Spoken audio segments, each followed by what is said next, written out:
Moment. We are just getting in some video of these U.S. strikes in Syria, along with this statement from the Pentagon spokesman, Captain Jeff Davis, regarding this strike. And we're going to go ahead and play this video for you as I read from this statement. There you see the attack, which was launched at the command of President Trump, who authorized this strike on Syria in retaliation for that chemical attack that we saw earlier in the week. This statement from Captain Jeff Davis talks about the strike being conducted using Tomahawk land attack missiles from the destroyers USS Porter and USS Ross in the eastern Mediterranean Sea. A total of 59 missiles targeted aircraft, hardened aircraft shelters, petroleum and logistical storage, ammunition supply, bunkers, air defense systems, and radars. Now, this is the statement talking about possible collateral damage here. As always, the U.S. took extraordinary measures to avoid civilian casualties and to comply with the law of armed conflict. Every precaution was taken to execute this strike with minimal risk to personnel at the airfield.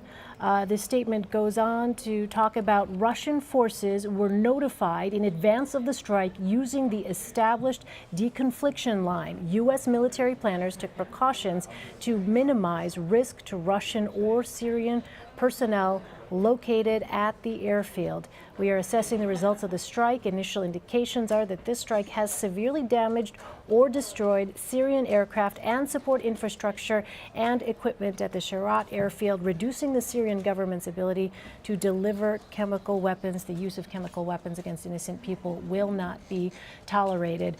Charles, let me go to you.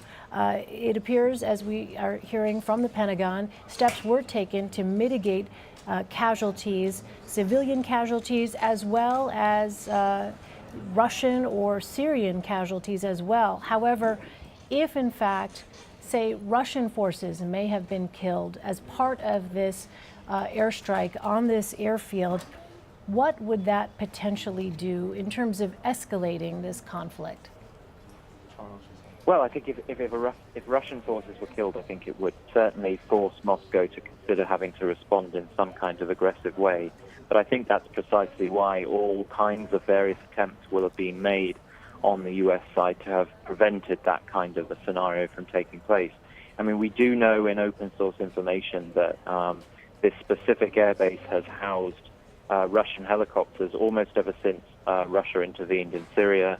I don't know if those helicopters were still there when the strikes took place, but certainly I think the Department of Defense has made clear that the cruise missile strikes tonight very specifically did not target a specific area of the base where Russians were known to have operated. But nevertheless, it's pretty clear, and it's been consistently the case for a long time now, that this has been a base shared between the Russian military and the Syrian military.